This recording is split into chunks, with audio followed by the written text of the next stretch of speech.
war is, and the consequences of being a soldier are quite terrible. And you look at the recent events, 2 ex-military people suffering from PTSD just did horrible things and killed a lot of people because of their mental illness. So killing leads to killing, one way or another. You may save a country and then you go mad and kill a bunch of people 50 years later. You're living in a hell realm. So these are complex matters. What we're doing here is trying to purify our consciousness, a consciousness that is pure, but our ability to realize the purity of that, to know it for ourselves, to understand the world in a way that doesn't try to resolve the world, but only to know that the world is like this. It's full of violence, delusion, cruelty, inhumanity. We're trying to bring forth the best that we can from our own humanity. And if this kind of blessing is practiced, and if this kind of diamond knowledge is illuminated in the world, then it may help people to understand something very precious that is beyond the world, and it may help them pass that knowledge to others so that the thread of that is not lost, so that not everyone lives in a state of delusion or despair or succumbs to those kind of states. There are many qualities that help us to illuminate that knowledge. There are the 4 Brahma Viharas. I think the state of loving kindness, which precedes and precipitates the state of compassion, which precedes and precipitates the state of rejoicing, and then eventually also the rejoicing becomes silent because all conditions are brought to a point of peace in the heart. And the heart is not moved by worldly conditions. It's a very difficult state to understand, let alone embody or bring to life within us. But it is possible. So to avoid killing at every level. You can also kill with words. You can kill with looks. You can kill with attitudes, with opinions. So the goodness within us is to be kept alive and well, and therefore we practice this silencing of the mind so that we can revive and bring light, radiate that light of goodness within us more and more, and be guided by it. The world will always be engaged in these kind of embroilments because human beings are caught in ignorance, and we cannot rescue everyone. But if we can rescue ourselves from violence, from ill will, subdue the passions, spread kindness, compassion, and joy in this world, it's a medicine, a very beautiful medicine, most powerful medicine. Even if somebody is very sick or somebody is in danger of dying and you can't help them, but you bring this medicine, then it gives them peace.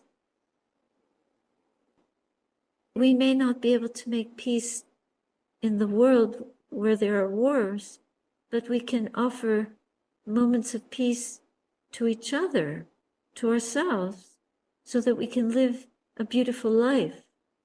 And at least one life will shine in this world. Two or more, many. So the light doesn't go out.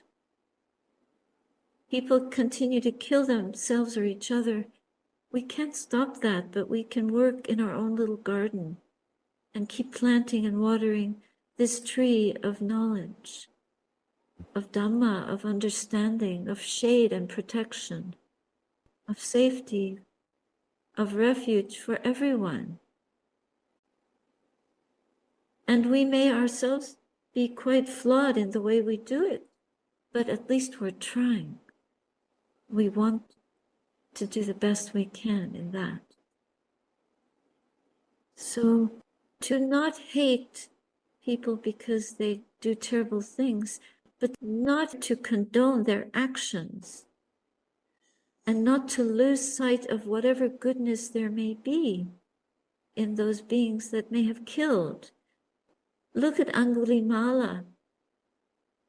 He was a notorious murderer at the time of the Buddha, and he killed almost 1,000 people.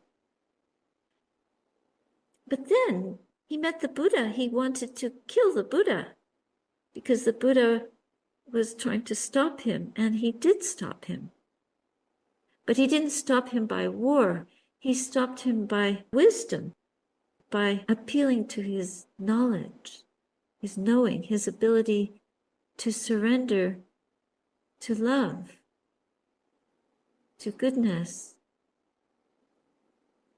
to the truth of what he had in him, even though he had committed all those acts. And then when Angulimala became a bhikkhu and he was enlightened, the Buddha gave him this mission in his life that he could chant for beings, especially for women that are bearing a child. In the pain of childbirth, we do an Angulimala chant to give that woman comfort in her pain so that she could successfully, easily, without pain, give birth to that child, give life. So in the name of the greatest murderer, we are calming the birth of little babies. This was the Buddha's wonderful paradox of teaching. Out of such notoriety and ignorance can come the jewel of granting comfort to one bearing a new life. And so it's as if many times over, Angulimala's victims have a good birth. So the mystery of this karmic universe, we cannot truly fathom it, but we can be in awe of it, trust that this formula works, saving life, protecting each other, encouraging the wholesomeness, the virtue, rather than the vice. And with that, I would say rather than the device. Because if the devices start meditating for us, what's that?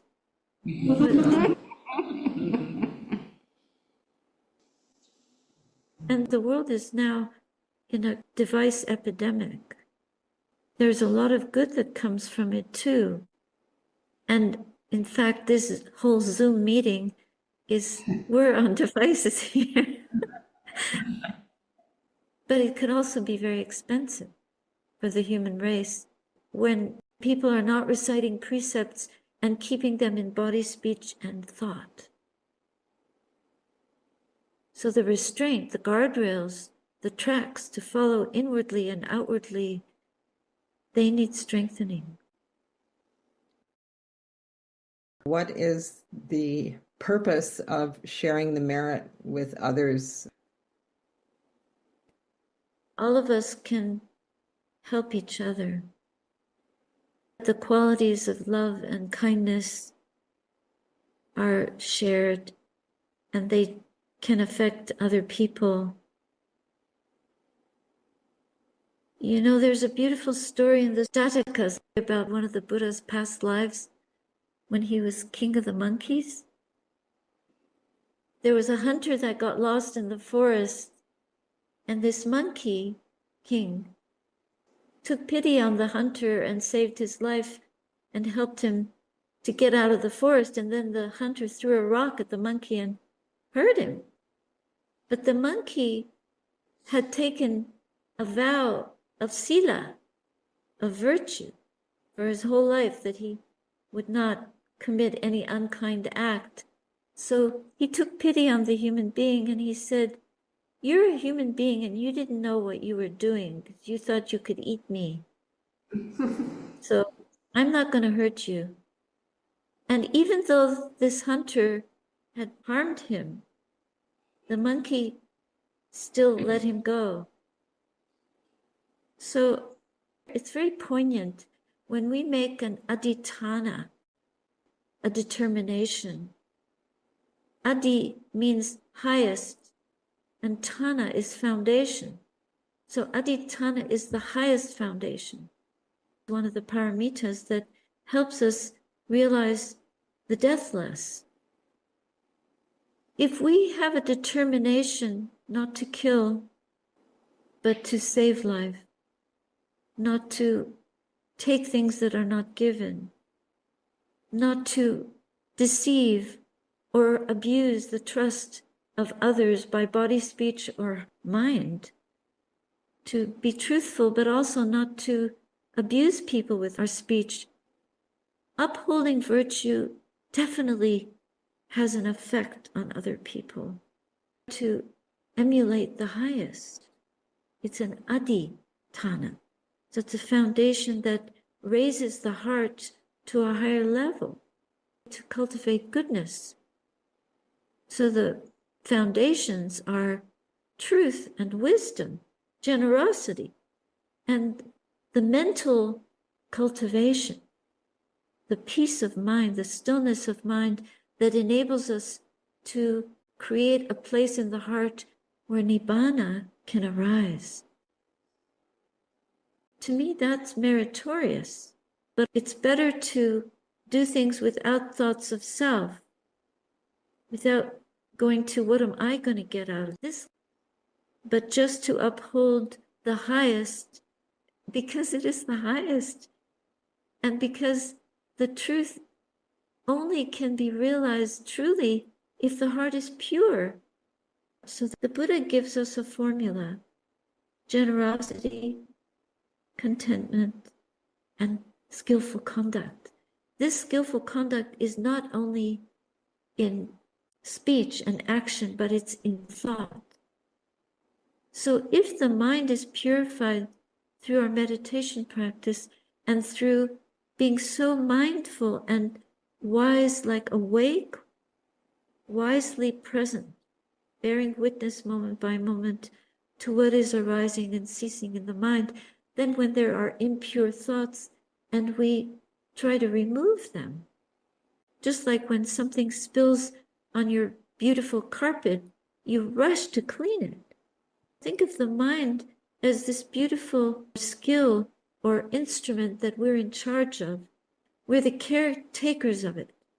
So to me, caretaking the mind is the most noble task of a human being. That's meritorious. With a noble mind, we can practice kindness. We can practice compassion. We can rejoice at the well-being of others, the happiness of others. And we can develop enough equanimity and peace of mind to realize awakening, the highest potential that we as humans have. That is meritorious. Whether there's a bank account and you drop your merit pennies in it or not, I cannot say.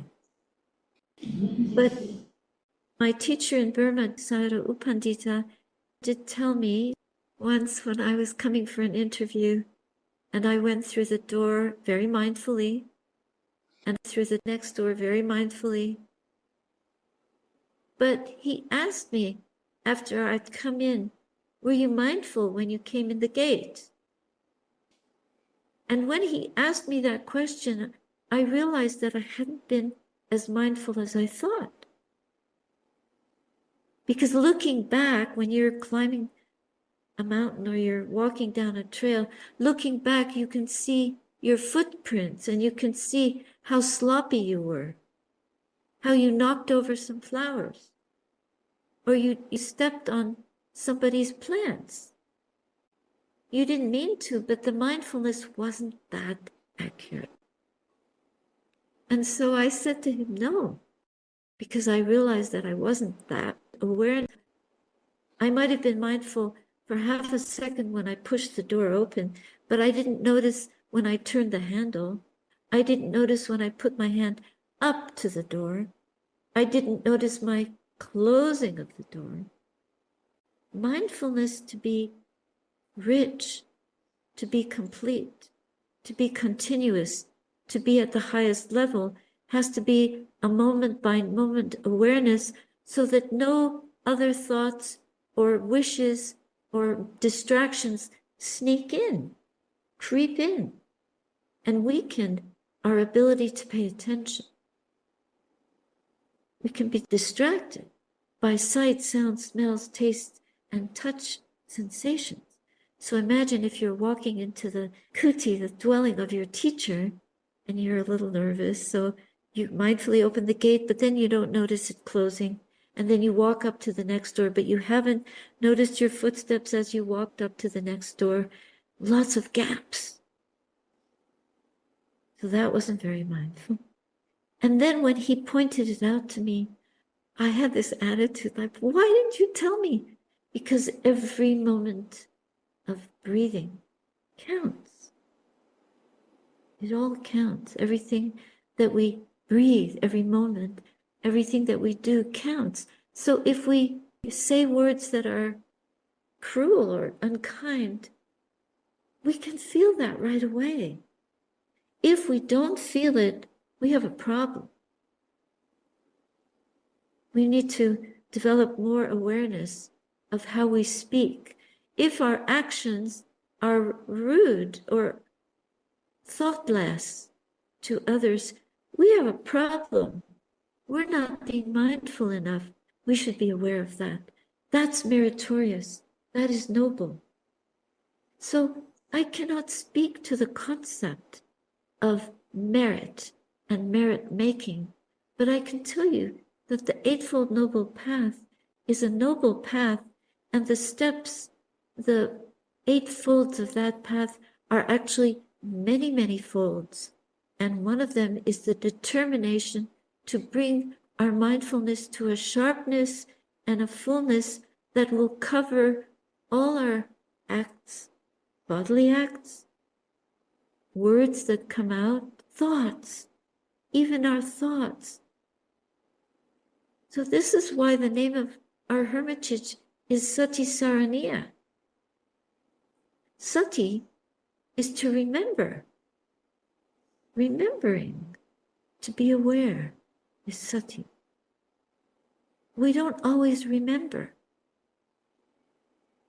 Do you know that Saraniya also means to remember? But it has another meaning, and the other meaning is to reconcile, to take refuge, and to reconcile. What is this reconciliation? It's about forgiveness. To be able to forgive ourselves and each other when we're not mindful, when we don't remember, when we aren't present, when we're not fully aware of what we're doing, and we don't realize the consequences of our actions, speech, and even our thoughts. So the merit to be made there is to pick up the whole path and practice sati, mindfulness, and sarana, saraniya. The saraniya dhammas are dhammas of reconciliation where we practice verbal, we practice actions, that are wholesome, verbal ways of speaking that are kind, compassionate, wholesome, and even guard our ways of thinking, our attitudes. Like if we notice how many times a day, that would be much more important to be aware of than how much merit are we making. But how many times a day have we been convinced that we were mindful, but we weren't? Can we look back and see, did we really step carefully over that person's flower bed? Did we really open that door mindfully? Did we really eat that meal mindfully? Did we really speak kindly to that person? Did we really have a good attitude to somebody else applying for the job you want and they got it? How does it feel? Do we have kindness? Do we have a rejoicing for them? That's mudita. Mudita is the ability to take care of the mind when we feel resentful. To get in there and practice metta, goodwill, to sweep away that niggly feeling of not liking something that someone said to you. Seeing how kind they are. And are we perfect? What about our own unkindness? So that would be a very important thing to pay attention to. That's sati sampajanya because it's wise, but it's also sati saraniya. We're looking at our actions, our speech, and our thoughts to make sure that there's metta, there's karuna for ourselves if we didn't forgive. If the person doesn't live up to our expectations, can we forgive them? And then if they get the job that we wanted and we're jealous, we need to work on the jealousy. But also, mudita is so helpful because jealousy is ill will, isn't it? But besides covering our own feeling of ill will, what gift can we give to the other person? Mudita, rejoice. Rejoice with them. So glad you got the job. You want to get the highest honor and someone else got it. Rejoice. So these qualities that the Buddha teaches us are so important for vanquishing the obstacles to purification of the mind. And they're called Brahma Viharas, divine abodes. A determination to realize that present moment awareness here and now can be a divine abode. Never mind about the future. What are we doing here and now? Give up bank accounts, merit accounts, any account at all. Just know that every moment counts. And if we're worried about how much we've accumulated, how much good merit, then that's a moment of worry. And we've spent a moment worrying whether we're good enough, and just give up this notion of good self, because the thought of self is such a troublemaker every time. The jealousy, it's about self, me, mine, I. The good, the bad, it's about the self. I'm a good person, I'm a bad person, I hate myself, I love myself. It's the self is causing a lot of division in the mind. And what we really want is to get away from division and go towards a state of unification, unblemished, untarnished, stainless, blotchless, botchless. No bots, no buts. Just this is how it is. And wherever we see a moment that isn't so noble, how can we noble it up? How can we redress it? How can we address it? Not past or future, but right here and now, we can have metta for ourselves. Be well, be happy, rejoice in our effort, that we made a determination, okay, we're not perfect. Start over, keep going. This journey, the path is long. This world is treacherous. That's why we go to present moment awareness for happiness. That's the possibility right there of nobility, of kindness and compassion, where Nibbana will arise. It has to, eventually. If we put in enough adhitthana, enough nekama. Nekama is the giving up of what we don't need. We don't need to be evaluating and measuring up to make sure we have enough. Just keep, like a sculptor, an artist, just keeps working away at the art of being present, of knowing the truth of this moment. So that's remembering, that's sati and that's saraniya. It's reconciling with that which is not noble and turning the earth so that the seed can grow. The little seedling, when you turn the earth, it has a chance, it's getting oxygen, then you put the water in, it's going to grow. It has to.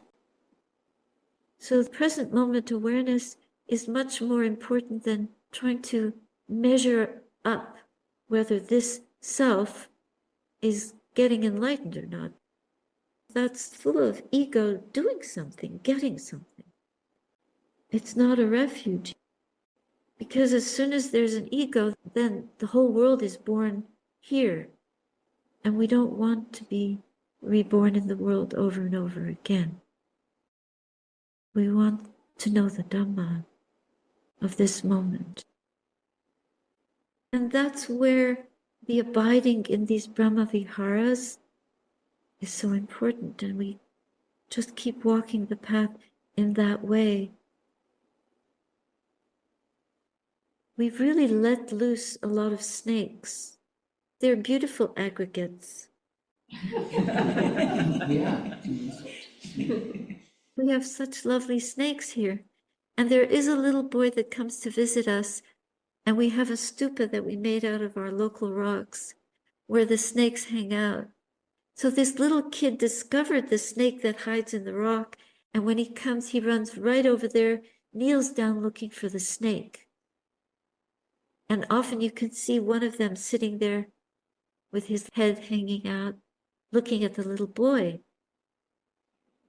And it's such a wonderful thing that we have this sanctuary here where children can come and experience nature without fear, and so blesses us with its presence. We don't go around handling it. We did once when there was a snake that was obviously thirsty, and it was following in the grass, and we didn't know what's wrong with this snake. Why isn't it running away? So we got a bucket of water. It was a drought time, so it was obviously dehydrated, and we were able to lean the bucket towards it, and it stuck its head into the bucket and drank and drank and drank. It was such a beautiful moment. But unless you stay close to nature and investigate the conditions, seeing the snake, and instead of running away, seeing it came and drank. So the practice of kindness, the practice of compassion, the practice of forgiveness, the practice of developing nobility of mind is the biggest gift to the world. If we practice the Eightfold Noble Path, we have a chance to touch the diamond knowing of our own nature. We have to stay put long enough to allow that nature to reveal itself to us. It's a bit like the snake will forgive us enough for it to get a drink of water. And we did, and it was a glorious experience.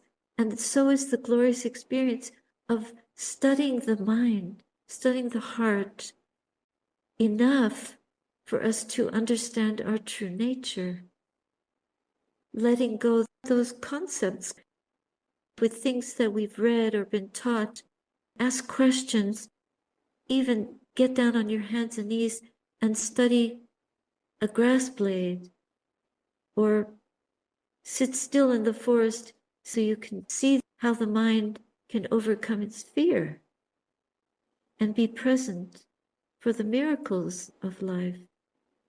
The truth of this Dhamma is here and now. It's not tomorrow, and it's not even a retreat. We can do a great retreat and then come back to a life that is in shambles. And we have to ask ourselves, why? Why are we not connecting the dots? Why are we not able to bring the joy of retreat time to the difficult things in our life, to the sick people in our life, to the lack of kindness around us, to the people we work with? Our everyday present moment awareness and ability to see the truth of what we are and what we are not, and live in a Brahma Vihara, these are the wellspring of our awakening. So not to compromise that. Whatever takes the mind to inferior states, to ignoble attitudes, even against people we deeply disagree with, we could still practice kindness by not holding on to a grudge or anger. Is a way of sharing kindness because it poisons our own mind. It's a reflex action to be upset. So if we spend one moment not forgiving ourselves or someone else for their way of acting or speaking or not living up to our expectations, we're carrying around a deadly bacteria. And it could infect us badly and create a lot more misery than we realize. We're trying to prepare and hone this mental field for the arising of Nibbana, the knowledge of the truth within us. It has to be a very, very pure field of awareness. We keep trying again and again. We fall down, it's okay. Our next mind state depends on how kind we are in this moment to ourselves. We forgive ourselves quickly. We don't have to dwell in hatred towards anyone. We want to dwell in kindness, compassion, and joy. That's refuge. Most powerful medicine.